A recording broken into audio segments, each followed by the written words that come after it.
मेरी शादी को कुछ ही महीने हुए थे जब मैं अपने ससुराल आई।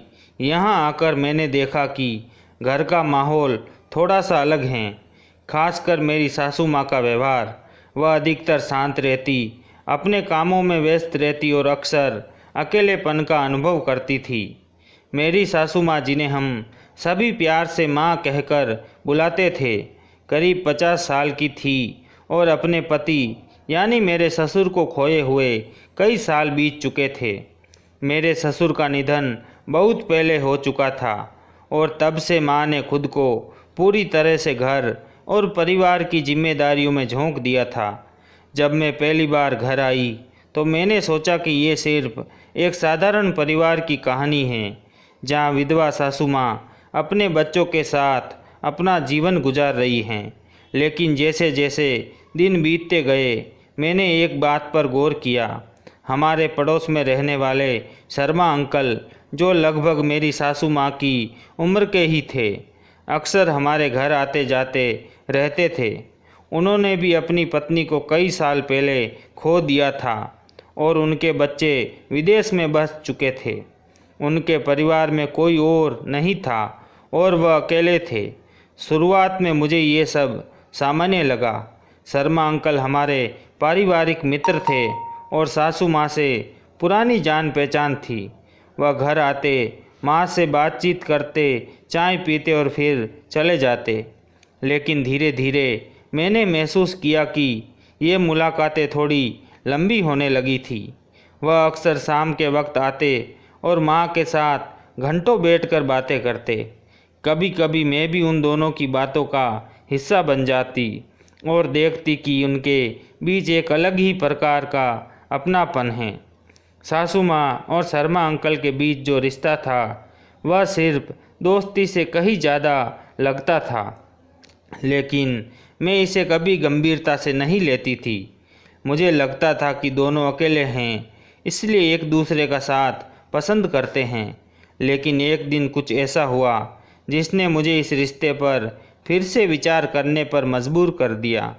वह शाम यादगार थी जब शर्मा अंकल अचानक से हमारे घर आए और सासू माँ के साथ ड्राइंग रूम में बैठ गए। मैं भी वहीं थी, लेकिन अचानक किसी काम से मुझे रसोई घर में जाना पड़ा। जब मैं वापस आई तो मैंने सुना कि शर्मा अंकल और सासू माँ किसी गहरी बात पर चर्चा कर रहे थे। उनकी आवाज़ें थोड़ी धीमी थी, लेकिन फिर भी मैंने सुना कि शर्मा अंकल कह रहे थे, सुनीता, हम दोनों का अकेलापन अब काफ़ी हो गया है, क्यों ना हम इस अकेलेपन को मिलकर दूर करें। मैं ये सुनकर चौंक गई। क्या शर्मा अंकल सासू माँ को शादी के लिए प्रस्ताव दे रहे हैं? ये विचार मेरे दिमाग में घूमने लगा। मैंने चुपचाप उस कमरे से बाहर जाने का निर्णय लिया ताकि उनकी निजी बातों में खलल ना डालूं। लेकिन उस दिन से मेरे मन में कई सवाल उठने लगे। अगले दिन तक सासू माँ और शर्मा अंकल के बीच बातचीत का सिलसिला जारी रहा। दोनों के चेहरे पर एक अलग सी आत्मीयता और दिखने लगी थी। एक ही दिन जब हम सब रात को खाने के बाद बैठे थे, सासू माँ ने अचानक से बात छेड़ी, बहू, मुझे तुमसे कुछ बात करनी है। उनके चेहरे पर गंभीरता थी और मैंने इस स्वर को ध्यान से सुनते हुए हामी भरी। माँ ने गहरी सांस ली और फिर बोली, तुमने तो देखा ही है कि शर्मा जी हमारे बहुत अच्छे मित्र हैं और हम दोनों एक दूसरे को लंबे समय से जानते हैं। उनके साथ समय बिताना मुझे अच्छा लगता है। वे भी अकेले हैं और मैं भी। मैंने सोचा कि क्यों ना हम दोनों इस रिश्ते को एक नाम दें। ये सुनकर मैं कुछ पल के लिए हतप्रत हो रह गई। सासू माँ की ये बात अप्रत्याशित थी। मैंने सोचा भी नहीं था कि वह इस उम्र में फिर से शादी के बारे में सोचेगी। मेरे दिमाग में समाज, रिश्तेदार, पड़ोसी, हर चीज़ घूमने लगी। लोग क्या कहेंगे, इस उम्र में शादी, और वह भी अपने पड़ोस के अंकल से। लेकिन सासू माँ की आंखों में जो आत्मविश्वास और स्पष्टता थी, वह मुझे उनके निर्णय को समझने पर मजबूर कर रही थी। उन्होंने जो कहा वह पूरी तरह से सही था। वे दोनों अकेले थे और दोनों को एक दूसरे का साथ पसंद था। समाज क्या कहेगा ये सोचना शायद गलत था। मैंने कुछ नहीं कहा, बस चुपचाप उन्हें सुनती रही। उन्होंने कहा, मैं जानती हूँ कि ये निर्णय थोड़ा कठिन है, लेकिन मैंने काफ़ी सोच समझकर ये फैसला लिया है। मैंने अब तुम्हारे ससुर के बिना अकेले जीने की कोशिश की है, लेकिन अब मुझे लगता है कि मुझे एक साथी की ज़रूरत है। मैं शर्मा जी के साथ अपनी बाकी की ज़िंदगी बिताना चाहती हूँ। मैंने धीरे से जवाब दिया, माँ, अगर ये आपकी खुशी है तो मुझे कोई एतराज़ नहीं है, लेकिन क्या आपने इस बारे में राजीव से बात की है? सासू माँ ने कहा, मैंने अभी तक तो उससे बात नहीं की, लेकिन मुझे यकीन है कि वह समझेगा। तुम तो अच्छे से जानती हो, वह अपने पिता के बाद मेरे हर निर्णय का सम्मान करता है। राजीव, जो उस समय ऑफिस के काम से बाहर था, घर वापस आया। मैं जानती थी कि ये बात उसके लिए भी चौंकाने वाली होगी, लेकिन मुझे विश्वास था कि वह भी अपनी माँ की खुशी के लिए उनके निर्णय का समर्थन करेगा। जब सासू माँ ने राजीव से बात की तो वह थोड़ी देर के लिए चुप हो गया, लेकिन फिर उसने कहा, माँ, अगर ये आपकी खुशी है तो मुझे कोई एतराज़ नहीं।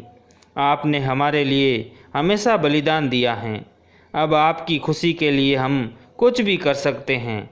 सासू माँ की आंखों में आंसू थे, लेकिन ये आंसू खुशी के थे।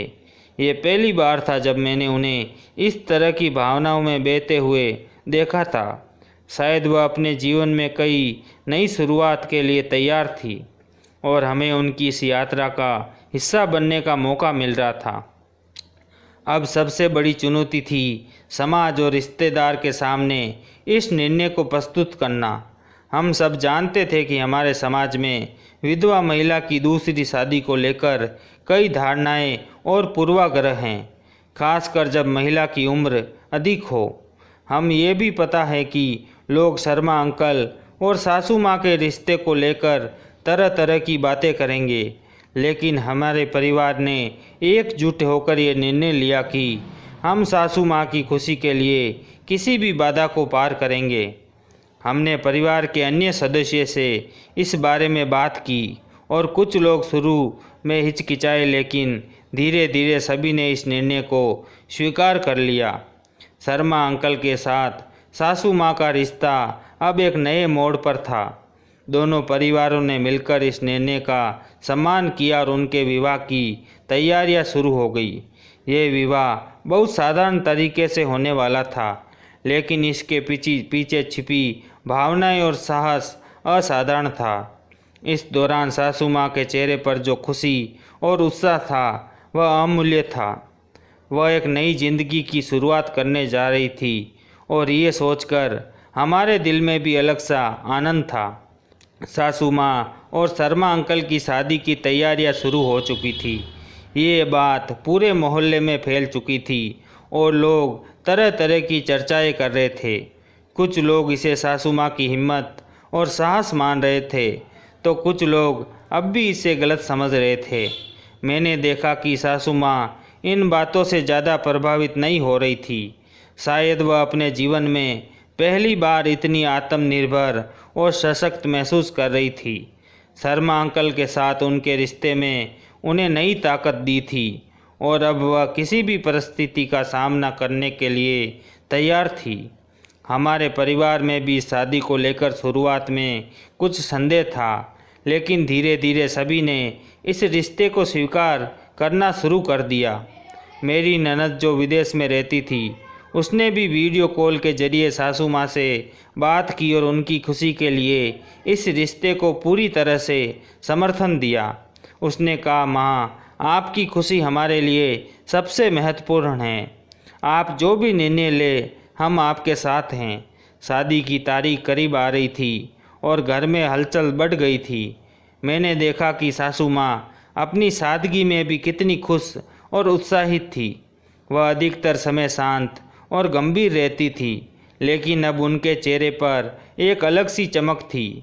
शादी की तैयारियों में वह खुद को पूरी तरह से शामिल कर रही थी। उन्होंने हमारी शादी के लिए एक हल्की गुलाबी साड़ी चुनी थी जो उनकी सादगी और गरिमा को पूरी तरह से दर्शाती थी। शर्मा अंकल की शादी को लेकर बहुत उत्साहित थे। उनके चेहरे पर हमेशा एक मुस्कान रहती थी और उन्होंने इस अवसर को अपने जीवन की एक नई शुरुआत के रूप में देखा। वह अक्सर सासू माँ से बात करते और उनके साथ अपने भविष्य के सपनों के बारे में चर्चा करते। ये देखकर मुझे महसूस हुआ कि उम्र की किसी भी पड़ाव पर प्रेम और अपनापन एक इंसान के जीवन में कितनी बड़ी भूमिका निभा सकता है। शादी का दिन आखिरकार आ गया। एक साधारण लेकिन बहुत ही खास दिन था। हमने शादी को बहुत ही सादगी से मनाने का निर्णय लिया क्योंकि सासू माँ और शर्मा अंकल दोनों ही नहीं चाहते थे कि वह इस अवसर को बड़े धूमधाम से मनाया जाए। उनके लिए ये दिन व्यक्तिगत और भावनात्मक रूप से बहुत महत्वपूर्ण था। हमारे घर में एक छोटा सा मंडप सजाया गया जहाँ दोनों की शादी की रस्में होने वाली थी। शादी में केवल करीबी रिश्तेदार और कुछ खास दोस्त ही आमंत्रित थे। सासू माँ और शर्मा अंकल के चेहरे पर शांति और संतोष का भाव था। जैसे ही शादी की रस्में शुरू हुई मुझे अपने दिल में एक अजीब सा सुकून महसूस हुआ। ये केवल दो लोगों के मिलन की बात नहीं थी बल्कि ये सामाजिक बदलाव का प्रतीक थी जो हमारे समाज में धीरे धीरे आ रहा था। विधवा महिलाओं की दूसरी शादी को लेकर हमारे समाज में हमेशा एक नकारात्मक दृष्टिकोण रहा है, लेकिन सासू माँ और शर्मा अंकल की शादी ने इस धारणा को तोड़ने का काम किया। इस शादी ने हमें ये सिखाया कि जीवन में खुशियाँ पाने के लिए किसी भी उम्र में शुरुआत की जा सकती हैं। इंसान को अकेलेपन और दुख से बाहर निकलने का हक है, चाहे वह किसी भी उम्र का हो। शादी की रस्में पूरी होते ही सासू माँ और शर्मा अंकल ने एक दूसरे को माला पहनाई। उस पल में उनकी आंखों में जो अपनापन और स्नेह था वह सब कुछ कह गया। वहाँ मौजूद सभी लोग भावुक हो गए। मेरी आंखों में भी आंसू थे, लेकिन वे आंसू खुशी और गर्व के थे। मैंने देखा कि सासू माँ अब पूरी तरह से अपनी नई जिंदगी को अपनाने के लिए तैयार थी और ये उनके जीवन का सबसे बड़ा पल था। शादी के बाद का माहौल बहुत ही आत्मीय और प्यार भरा था। घर में एक छोटी सी पार्टी रखी गई जिसमें सभी मेहमानों ने सासू माँ और शर्मा अंकल को बधाई दी। मैंने देखा कि जो लोग शुरू में इस शादी के खिलाफ थे वे भी अब इस रिश्ते को स्वीकार कर रहे थे और सासू माँ की हिम्मत की सराहना कर रहे थे। शादी के बाद सासू माँ और शर्मा अंकल ने एक नई जिंदगी की शुरुआत की। उन्होंने अपने लिए एक नया घर चुना जहां वे दोनों साथ रह सके और अपनी ज़िंदगी को एक नई दिशा दे सके। अब वह अकेले नहीं थे बल्कि एक दूसरे का सहारा थे। ये देखना बेहद सुकून देने वाला था कि सासू माँ अब कितनी खुश संतुष्ट थी। उनके चेहरे पर जो चमक थी वह बताती थी कि उन्होंने सही निर्णय लिया है। शर्मा अंकल ने अपने जीवन में एक नई रोशनी लाई थी। दोनों एक दूसरे का साथ पाकर जीवन के हर छोटे बड़े पलों का आनंद लेने लगे। सासू माँ की शादी ने न केवल हमारे परिवार को बदल दिया बल्कि हमारे समाज को भी एक महत्वपूर्ण संदेश दिया। ये शादी ये साबित करती है कि विधवा या विधुर होने का मतलब ये नहीं कि जीवन में खुशियों की कोई गुंजाइश नहीं बची। जीवन में प्रेम और अपनापन किसी भी उम्र में आ सकता है और उसे अपनाने में कोई बुराई नहीं है। समाज की धारणाएं धीरे धीरे बदल रही थी और लोग अब विधवा विवाह की दूसरी शादी को लेकर थोड़े खुले विचारों वाले हो रहे थे। सासू माँ और शर्मा अंकल का ये साहसिक कदम उनके जैसे कई लोगों के लिए प्रेरणा बना। उनकी शादी ने ये दिखाया कि जीवन के किसी भी पड़ाव पर एक नई शुरुआत की जा सकती है और इसके लिए हमें समाज की धारणाओं से डरने की कोई ज़रूरत नहीं। अब सासू माँ और शर्मा अंकल अपनी नई जिंदगी में पूरी तरह से खुश थे। वे एक दूसरे का साथ पाकर अपने जीवन के हर छोटे बड़े पलों को जी रहे थे। उनकी ये शादी सिर्फ एक मिलन नहीं बल्कि समाज में बदलाव का प्रतीक था। इस पूरी कहानी ने मुझे और मेरे परिवार को ये सिखाया कि जीवन में खुशियों के लिए उम्र, समाज या परंपराओं का कोई बंधन नहीं होता। हमें बस अपने दिल की सुननी चाहिए और जो हमारे लिए सही है वही करना चाहिए। सासू माँ और शर्मा अंकल ने ये साबित कर दिया कि जीवन में किसी भी उम्र में प्रेम साथ हो और अपनापन पाया जा सकता है। बस हमें अपने दिल को खुला रखना चाहिए। ये कहानी एक यादगार सफ़र की थी जहां हमने देखा कि कैसे सासू माँ ने अपने अकेलेपन से बाहर निकलकर एक नई जिंदगी की शुरुआत की। ये कहानी हमेशा हमें प्रेरणा देती रहेगी कि जीवन में कभी भी हार नहीं माननी चाहिए और अपने लिए खुशियों का रास्ता खुद ढूंढना चाहिए।